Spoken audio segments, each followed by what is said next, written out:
मैंने bridge cross कर लिया है, 2 मिनट में आ जाऊंगा। ठीक है माँ। यार कल तो तूने पी भी नहीं थी, तो फिर तेरी बीवी ने तुझे क्यों पीटा? क्यों जले पे नमक छिड़क रहा है? हुआ ये कि कल मैं और मेरी बीवी मंदिर गए थे। हाँ। तभी अचानक एक बंदर ने हमारे सामने से रोड क्रॉस किया। ठीक है। उसे देख के मेरी बीवी बोली, देखो देखो तुम्हारा रिश्तेदार कैसे रोड पर आवारा घूम रहा है। अब ये सुन के मैं क्या चुप बैठता? मेरी खसक गई। मैंने बोला ससुर जी पाए लागू, बस फिर क्या। अबे तू भी ना मुंह बंद नहीं रख सकता अपना। अरे अपनी भी तो प्रेस्टीज का सवाल बन चुका था यार। कैसे हो बेटा, सब ठीक है ना? मैं बिल्कुल ठीक हूँ। आ गए? हे कैसी हो? मौसी जी, ये भैंस दिन में कितना लीटर दूध देती है? अरे बेटा ये भैंस नहीं, ये तो गाय है। अरे मौसी जी, वो तो मैं भी जानता हूँ। मैं तो दूध निकालने वाली इस भैंसे की बात कर रहा था। इतने प्यार से मेरी तरफ ना देखो, गाय नाराज हो जाएगी। अरे दूध निकालो नहीं तो अंदर चला जाएगा। 12वीं के बाद 5 साल तू हॉस्टल में रहा, उसके बाद के 5 साल ट्रेनिंग और नौकरी की वजह से हमसे दूर रहा। तुझे हमारी परवाह है भी या नहीं? हाँ, हमें डायबिटीज है या ब्लड प्रेशर है, हम कौन सी दवाई खाते हैं, दिन में कितनी बार खानी पड़ती है, तुझे कुछ पता होगा ही नहीं, है ना? आपका बड़ा बेटा है ना इन बातों का ख्याल रखने के लिए। हाँ हाँ, मेरा बड़ा बेटा मेरी आंखों का तारा है। तू तो सिर्फ पैसे भेजता है, पर घर की हर जिम्मेदारी चाहे छोटी हो या बड़ी, ये सेल्वम ही हमेशा उठाता है। माँ, आपके बड़े बेटे को लोग सिर्फ यहाँ जानते हैं। कभी मदुराई आकर मेरे बारे में लोगों से पूछिए, वो कहेंगे धन्य है वो माँ जिसने ऐसे संस्कारी बेटे को जन्म दिया। मेरे नाम की माला जपते हैं वहाँ। वाह, अपने मुंह मियां मिट्ठू होना कोई तुझसे सीखे। माँ, जय को कम से कम चैन से खाना तो खाने दो। अरे मेरे लिए जरा दाल लेकर आओ। सुनो, तुम मेरी बात मानो, यहीं रहो आराम से एक राजा की तरह। अरे राजा ही तो है। आजकल त्रिची में अपना साम्राज्य फैलाया हुआ है। आप इतना चौंक क्यों गए? भवानी और उसके 2 टके के गुंडों ने मदुरई में दहशत फैला के रखी थी। लोगों के नाक, कान और सर में दम करके रखा था। फिर क्या हुआ पता है? सीधा एनकाउंटर कर डाला। किसने? ये आपके भाई ने ही तो किया। आप कहाँ रहते हो उससे फर्क नहीं पड़ता, आप क्या करते हो उससे पड़ता है। आपके भाई की वजह से मदुरई के लोग टेंशन फ्री हो गए।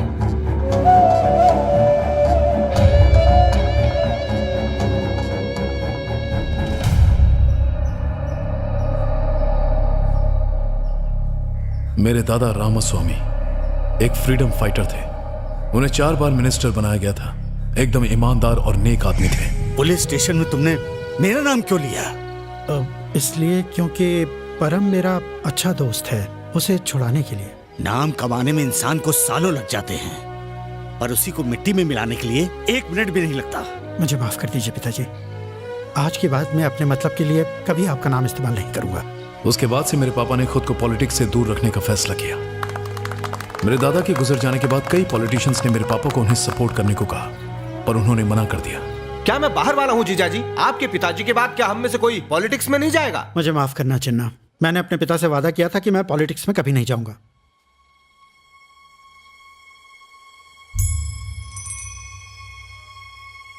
वादा तोड़ने की कोई जरूरत नहीं है। मैं आपके बेटे सेल्वम चिन्ना को ले मामा ने जाऊंगा। मुझसे चलो, पूछे चलो, बिना चलो, मेरे लिए चलो। फैसला कर लिया। उस दिन से मेरी जिंदगी पूरी बदल गई। चिन्ना मामा को जिताने के लिए मैं हर दरवाजे पर वोट मांगने गया। तब मैंने जाना कि लोग मेरे दादा की कितनी इज्जत करते हैं। उस इलेक्शन में मेरी वजह से चिन्ना मामा जीत गए। अगले 4 सालों में उन्होंने दौलत, शोहरत और रुतबा कमाया। ऐसे पैसे और पावर का क्या फायदा? हमारी बिरादरी के लोग सिर्फ रामास्वामी के परिवार को ही पूछते हैं। जो भी हो, अगर वो परिवार आपकी मदद नहीं करता तो आप इलेक्शन नहीं जीतते। रामास्वामी के परिवार को अपनी तरफ करना ही होगा। तुम जाके सेल्वम के दिमाग में पॉलिटिक्स का कीड़ा छोड़ो। इस इलेक्शन में तुम्हारे लिए करोड़ों रुपए बहा दूंगा। अरे गहरे तुम्हारे दादा का नाम लेके जीत जाते हैं, फिर तुम खुद इलेक्शन क्यों नहीं लड़ते? तुम अगर लड़ना चाहते हो जरूर लड़ो, लेकिन एक बात याद रखना, पॉलिटिक्स में कमाया 1 रुपया भी मेरे घर में नहीं आना चाहिए। और हाँ, मुझसे किसी भी तरह की मदद की उम्मीद मत रखना। ठीक है पापा। मैं ये सोच के इलेक्शन में खड़ा हुआ कि मिस्त्री सेठ मेरा पूरा साथ देंगे, लेकिन उन्होंने मुंह मोड़ लिया। उस वक्त मेरे दोस्त लाल ने मेरी मदद की और दिन रात मेरे लिए प्रचार किया। मैंने हर बड़े के पैर छुए, उन्हें इज्जत दी, लेकिन मेरे दादा के नाम के बावजूद चिन्ना मामा के पैसे की ताकत के आगे मैं टिक नहीं पाया। वो भारी मेजॉरिटी से जीत गए। सिर्फ नाम के जोर पर कोई जीत नहीं सकता सेल्वम, पैसों की भी जरूरत पड़ती है। ये 1000 का नोट रख लो, ये तुम्हें पैसों की याद दिलाता रहेगा। हारने के गम से ज्यादा हर अहरे गहरे की नसीहत मानो मुझे कांटे की तरह चुभती थी। जो भी होता है अच्छे के लिए होता है सेल्वम। पॉलिटिक्स आसान चीज नहीं होती। तुम्हारी इलेक्शन हारने की वजह से मेरी सहेलियां मुझ पर हंस रही थीं। पॉलिटिक्स आप जैसे लोगों के लिए नहीं बनी है भैया। सब कह रहे हैं कि तुम्हारी हार एक तरह से रामास्वामी की हार है। अपने खानदान पर कोई कलंक ना लगे, इसीलिए मैंने कभी पॉलिटिक्स ज्वाइन नहीं की। पॉलिटिक्स में कुछ बड़ा करने की चाह ने मुझे अंदर से झकझोर दिया था। मैं हर उस इंसान को नीचा दिखाना चाहता था जिसने मुझे जली कटी सुनाई थी। पॉलिटिक्स में पैसों की अहमियत को मैं जान चुका था, इसीलिए मेरे दोस्त लाल ने मुझे भवानी से मिलवाया। हमने शहर के हर बिजनेसमैन से पैसे, इलेक्शन लड़ने के लिए हमने बिजनेसमैन से 30 करोड़ रुपए वसूल लिए थे। उसके बाद मैंने लाल को जानबूझकर चिन्ना से नजदीकियां बढ़ाने को कहा। अब मैं चिन्ना के करप्शन के सारे पैतरे अच्छे से जान गया हूं। मैंने ठान लिया कि अब मैं मिनिस्टर बन के ही दम लूंगा। सुनिए आपका फोन। हेलो सेल्वम, जिस पुलिस वाले ने भवानी और उसके आदमी को मारा वो और कोई नहीं बल्कि जानता हूं मेरा भाई है। अब हम क्या करें? उसे सिर्फ सब इंस्पेक्टर के मर्डर के बारे में पता है। कल वो त्रिची वापस जा रहा है, घबराने की कोई जरूरत नहीं है। रखता हूं। ठीक है।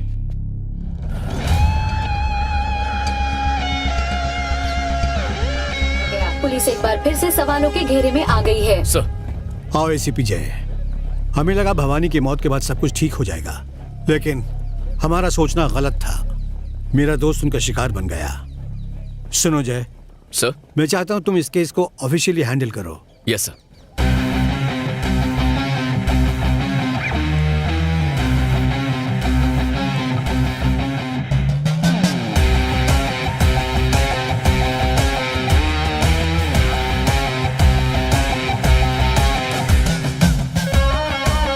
तुमने बताया नहीं तुम्हारी पोस्टिंग हो गई है? हाँ, sudden appointment. Okay okay okay, disturb नहीं करूंगी, बाद में बात करती हूँ। ओके।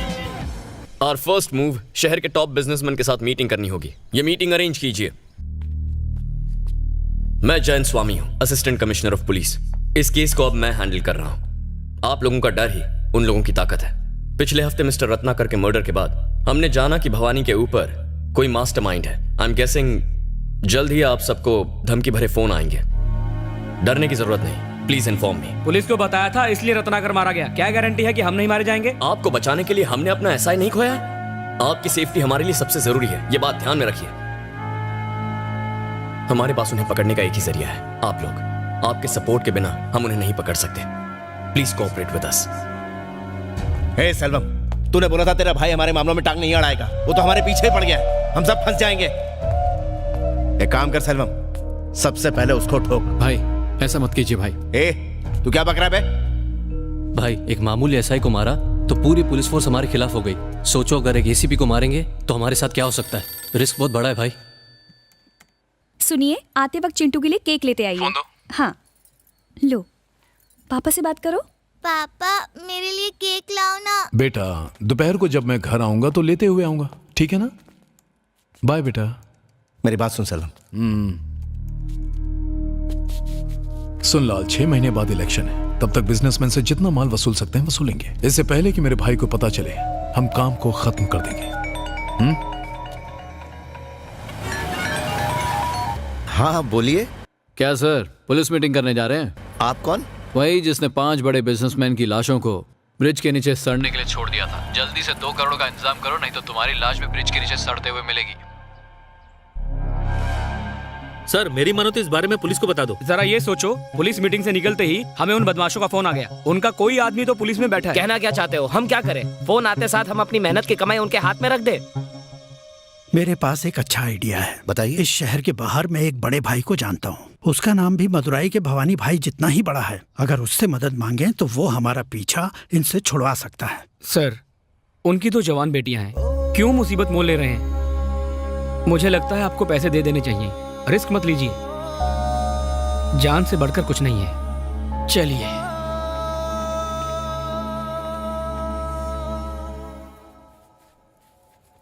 जय। हाँ भैया। कहाँ जा रहा है? कुछ काम से जा रहा था। मैंने अपनी कार सर्विसिंग में दी है, मुझे जरा मार्केट तक छोड़ो। हाँ, चलिए ना। हाँ माँ।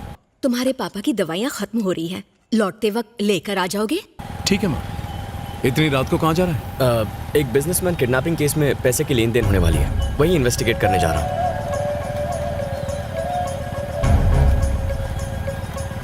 बस यहीं मोड़ पर रोक दे, यहीं। चल जल्दी आना भैया। हे आदि। हाँ भाई। मेरे भाई का पीछा करो और मुझे खबर देते रहना। ठीक है भाई।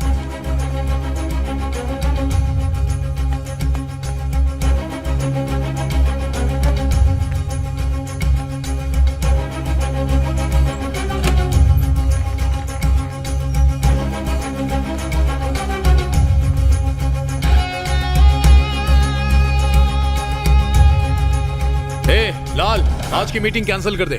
क्यों, क्या हुआ? मेरे भाई को हवा लग गई है। इम्पॉसिबल। बिजनेसमैन ने अपने मुंह से एक शब्द भी नहीं बका होगा। एक नंबर का फट्टू है साला। ए तू कैंसिल कर। हाँ भाई। मेरे भाई ने मुझे खुद बताया कि उसे इसकी खबर मिल चुकी है। सर, आज की मीटिंग कैंसिल करनी होगी। लेकिन मैंने तो किसी को कुछ नहीं बताया। कैंसिल करनी पड़ेगी। फिर कब मिलना होगा? फोन करके बताऊंगा।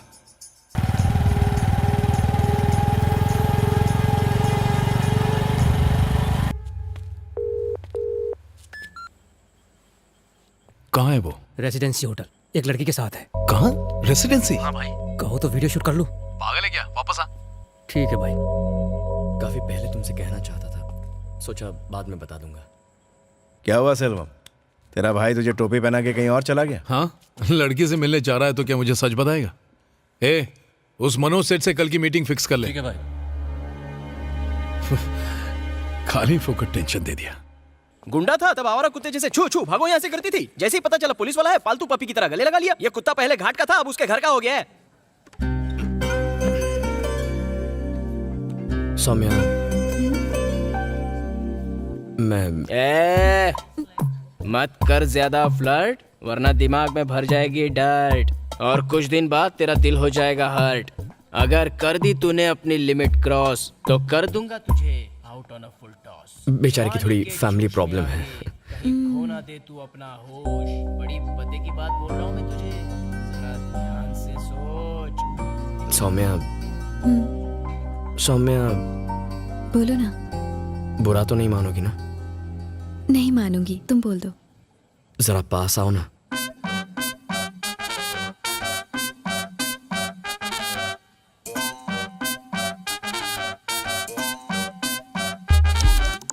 बिल भर दोगी ना? मैं पैसे नहीं लाया।